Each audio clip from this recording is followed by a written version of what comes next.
مرحبا يا عم، شو بتسوي؟ شو شايف؟ أصلح بالسيارة. طيب خليني أصلح لك إياها.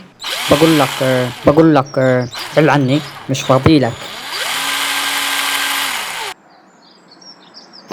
طيب زي جاوة زي أنا بصلحها وفنان في التصليح. زي أقول لك زي. طيب عمهلك لا توقع. عمهلك قال يصلح. تفضل أشوف.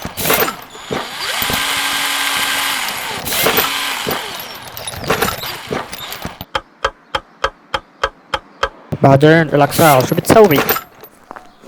حليت لك المشكلة من أساسها، شلت لك الماتور. ولك شو سويت؟ خربت السيارة. والله لا ترجيك. فنان في التصليح. زي أقول لك زي.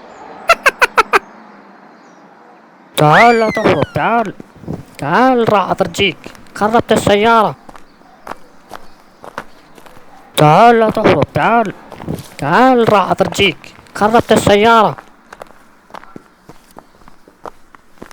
تعال لا تهرب، تعال راح أترجيك. خربت السيارة.